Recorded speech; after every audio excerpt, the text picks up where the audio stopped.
Gentlemen, it's been a while. I've been running onboard air on this old Dodge M37 for about 6 years. It's been successful. When I put this new LQ9 engine in it, unfortunately, I couldn't run the original air compressor, which is an RV2. It's a cast iron V-twin, a Chrysler air conditioning compressor modified for onboard air. So what I had to go to was, last year I put a York 210 in it. This is a 10 cubic inch compressor, AC compressor, and this lasted about 4 months, and then it tossed a couple rods and it just ate itself. What the drawback to these Yorks here is there's no way to check the oil in these, and there's no way to add any oil to it. So factory, they just come with they come with 2 plugs, 3/8 National Fine Thread. And now your oil level is going to be clear down here. You're going to run maximum 12 ounces of oil. If you relied on this for your oil level, you'd have damn near a quart in that, a quart of oil. So I took the pan gasket off this, the pan off it right here. I got new gaskets here for that.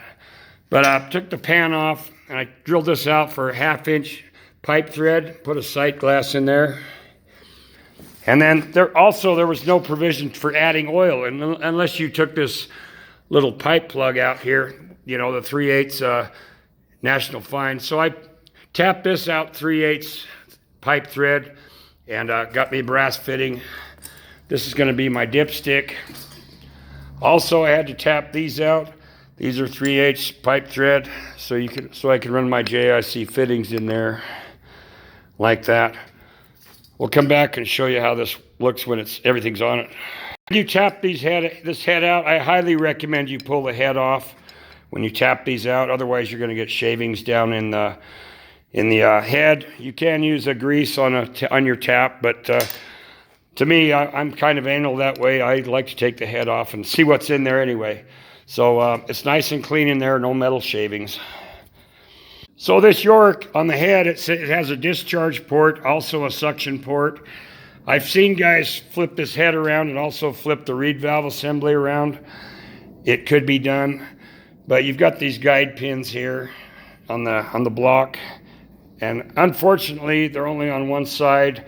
My other York had them on both sides, so the head could be reversed. So I'm just going to run it like this because I do need the discharge here and the suction here, so it'll work out. Okay, so this is my logic behind the sight glass here. Okay, the crankshaft will run.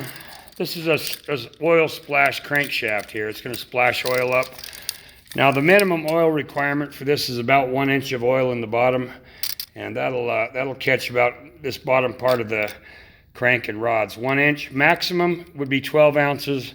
What I'm going to run is 1 7/16 inches up. That's the center of my sight glass right here. So we're going to try that. I got to put this crank pan back on, oil pan, whatever it is. Okay, so basically here we have the York 210. I've got a sight glass installed. I have this is my vent here, my crankcase vent, and also my oil filler. Take a look at that.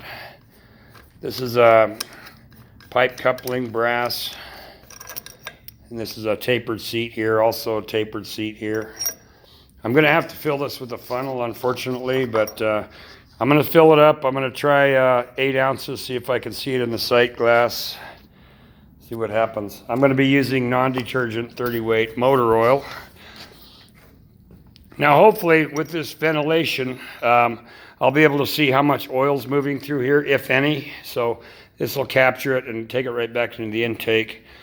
We'll see how this works. I'll put some oil in it. We'll throw it in the truck and fire it up. Alrighty, I've got 8 ounces of non-detergent Valvoline going in. 8 ounces in it. Nothing in the sight glass yet. Just nothing yet. Here goes another 4 ounces. That'll equal 12 total. Okay, so there's 14 ounces that came up. I'm going to run this about midway. That'll be about 12. So it's going to expel a lot of oil. So we'll see how this works. I'm going to throw it in the truck right now. So I've got it all plumbed in. I can see my oil level up there, right in the top of the sight glass. I might have overfilled it a tad, but you can see a bubble at the top of the sight glass. Up here, everything's fairly convenient. I can get to the fill cap. I can still get to my oil filler there. So I've got everything plumbed in. We're gonna fire this up and see how much oil I get through here and see what it sounds like. Alrighty, I believe I'm ready to fire this up. This is my air pressure gauge here inside the cab. This activates the air compressor. We're gonna start the truck, go out and look and see how it runs. Right here. Okay, let's throw this switch in, turn on the compressor, building air.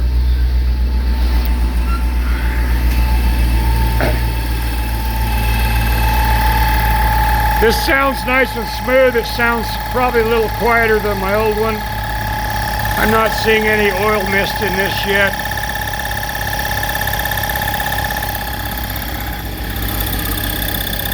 And you can still see the oil level in there.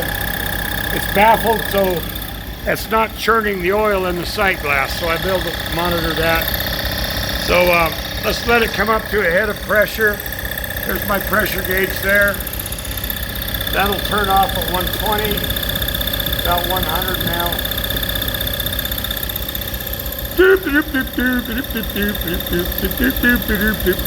Here we go, it's gonna shut off as soon as it hits 120. It just shut off, the clutch quit disengaged. So I'm gonna turn this off and we'll talk about it.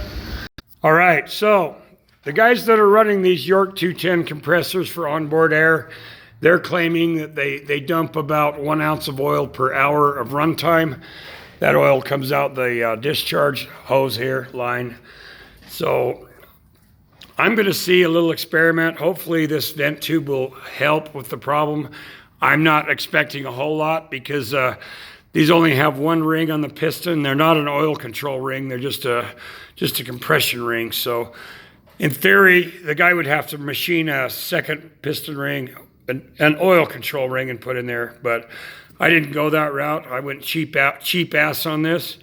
So this is a remanufactured unit, 140 bucks. You can buy a one with the second piston ring on it, about $600 for that setup. But I'm going to try this myself and see how it goes. So I believe that running this vent will help with the oil consumption. Hoping a little bit. I'll keep an eye on this and see. This is just an experiment, guys. Even if it does discharge 1 ounce an hour, I'm fine with that. Now at least I have the ability to fill it here from here. Got the neat little vent set up. I can see how much oil mist I'm getting. And the main thing is I'll be able to check my oil level. So that's going to be a win-win. This should last for years and years as long as I maintain the oil level. All right, gentlemen. That's my take on this. Later on. Oh, God.